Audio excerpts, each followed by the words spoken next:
Hey guys, are you ready for lesson today? Let's talk about Kong vault today. In today's video we're going to talk about what kind of progression we can use it to learn and teach quicker this vault. I don't want to go too deep to the technique. We'll just quickly look at them so you know example of what you can do with Kong vault.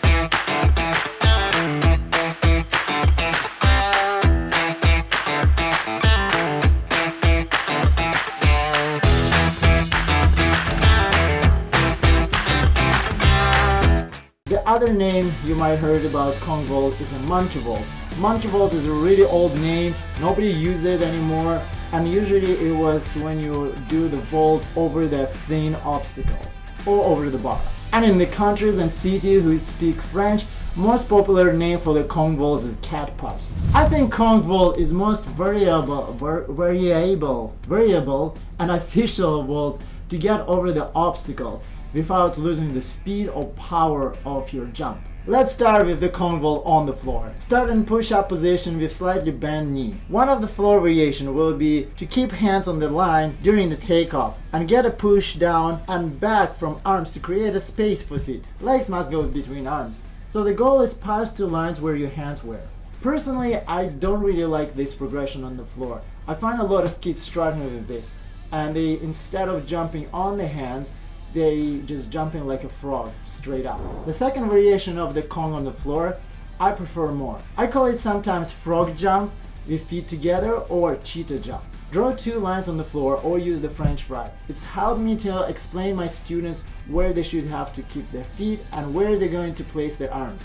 Don't put the lines too close or too far. If you put it too close, they will do the same jump from feet to feet. If you put it too far, hands will not be able to take impact and they will face plant. Start with the squat position and jump on the prey.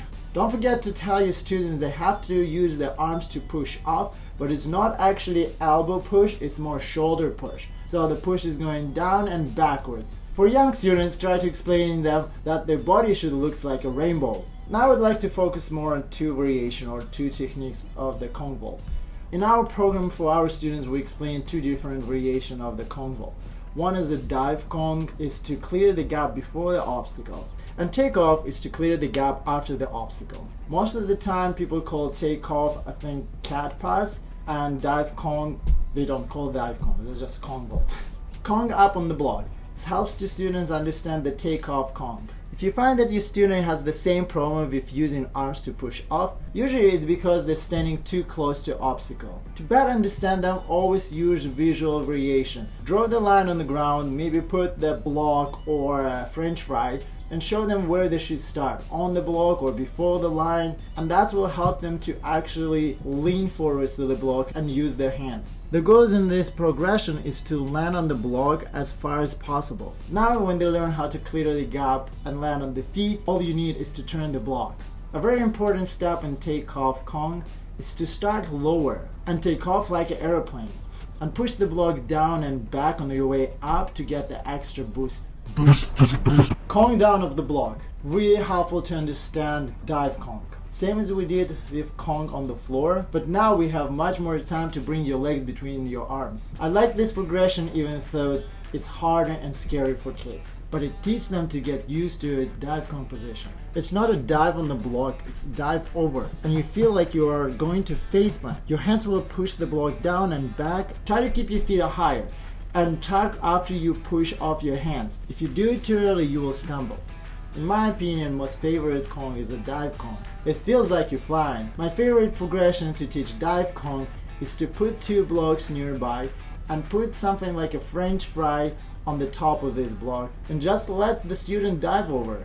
In my experience, this works 99%. Now you can put two of these things and start making this gap wider.